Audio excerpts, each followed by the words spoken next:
Bismillah ar-Rahman ar-Rahim. Au nom d'Allah, le tout miséricordieux, le très miséricordieux.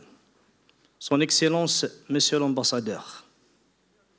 Son Éminence, Cheikh Sirine Chérif Mbake Falilou.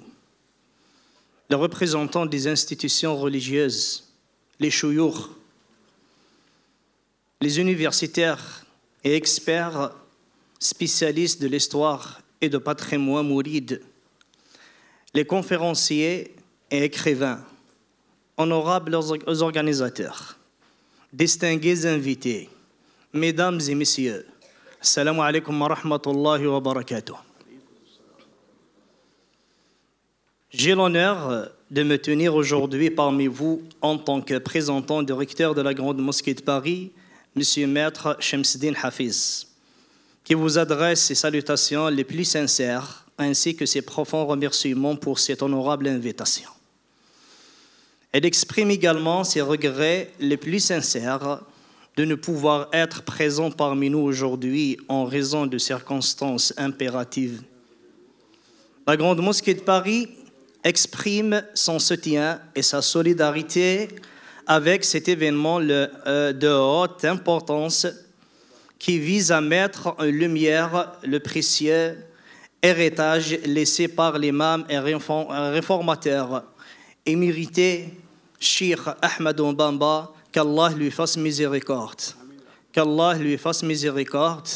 Qu'Allah lui fasse miséricorde. Porteur d'un patrimoine intellectuel et spirituel d'une profondeur inestimable. Mesdames et messieurs, de telles manifestations représentent des opportunités précieuses pour renforcer les relations entre nos cultures islamiques et pour coopérer dans la préservation et la documentation de l'apport intellectuel et culturel transmis par nos savants. Nous adressons également nos remerciements les plus sincères aux immenses organisateurs et à tous les acteurs engagés dans le projet de construction du musée du mouridisme à Touba, qui a reçu la bénédiction du calife général du mouride, Cheikh Mohammed al-Murtada al-Muntakha Mbake. Qu'Allah le préserve, qu'Allah le préserve, qu'Allah le préserve.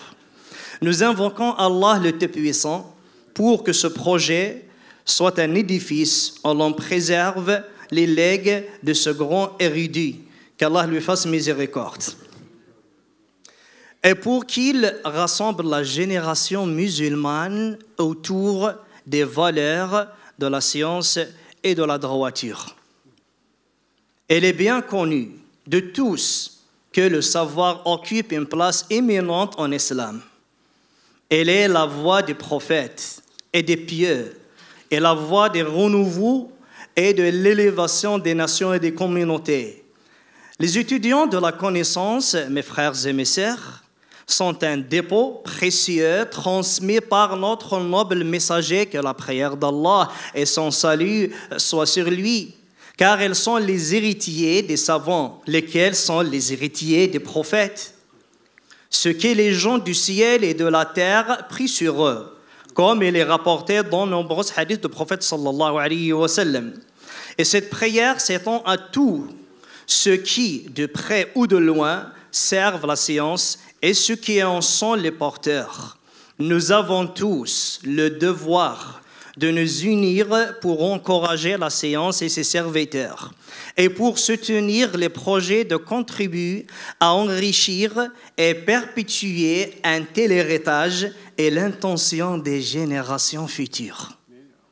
Je renouvelle mes remerciements à chacun d'entre vous et prie Allah le Tout-Puissant d'accorder la réussite à vos efforts afin que cet événement contribue à renforcer les liens de fraternité et de compréhension entre nous tous. Walhamdulillahi Rabbil Alamin. Une petite parole en arabe, s'il vous plaît. Pas de souci normalement. على كل حال السلام عليكم ورحمة الله وبركاته. هذا المجلس مجلس علم، مجلس مبارك نتكلم فيه عن الأنبياء، عن النبي أو عن ورثة الأنبياء. إذا ذكرنا ورثة الأنبياء معناه أننا نذكر الأنبياء ونذكر الرسل. أول كلمة أنزلت في كتاب الله تعالى اقرأ. وبمجرد أن أنزلت هذه الكلمة اقرأ بدأ الله جل وعلا في تعليم الإنسان. اقرأ باسم ربك يا إنسان، لك رب تقرأ باسمه، باسم ربك. إيه الذي خلق علم ولا لا؟ الذي خلق علم، خلق الإنسان من علق. اقرأ وربك مباشرة بدأ في تعليمه. والله سبحانه جل وعلا يقول إن الله وملائكته يصلون على النبي يا أيها الذين آمنوا صلوا عليه وسلموا تسليما. جمع الله تعالى الملأ العلوي مع الملأ السفلي في الصلاة على نبينا صلى الله عليه وسلم. ويقول في حديث آخر النبي صلى الله عليه وسلم بأن طالب العلم ومعلم الناس الخير يصلي عليه أهل السماوات والأراضين حتى الحوت في البحر والنملة في جحرها. هؤلاء هم الورثة. إذا كانت الملائكة، إذا كان الله عز وجل وملائكة والملأ السفلي من الجن والإنس يصلون على النبي، فكذلك يصلون على طلبة العلم، على خدام أهل العلم. لذلك الشيخ أحمد بامبا رحمه الله تعالى، هذا الرجل العظيم نسأل الله جل وعلا أن يرحمه، قلت كلاما وسأعيده في شأنه عندما سمعت هذه القصائد وقرأتها. يعني سبحان الله يختار كلمات وينتقي كلمات تحتاج أنت يا من درس اللغة العربية. أنا درست اللغة العربية لأكثر من 20 سنة، فوجدت كلمات أحتاج فيها إلى القاموس، وإذا ما ذهبت إلى القاموس لأجدن كلمات متعددة. فمن هي الكلمة التي يقصدها الشيخ أحمد بامبا؟ أنا قلت وأزيد أقول concernant Cheikh Ahmed Bamba, qu'Allah le fasse miséricorde, je le dis et je le répète. Cheikh Ahmed Bamba a vécu une vie spirituelle pendant ses écritures, car j'ai lu et j'ai entendu les paroles de Qasaïd avec notre frère Abdallah. C'est de l'incroyable. J'ai étudié l'arabe plus de 20 ans. Et j'ai vécu avec ces qasaïd une vie spirituelle particulière. Walhamdulillahi rabbil alamin. Wassalamu alaikum wa rahmatullahi wa barakatuh.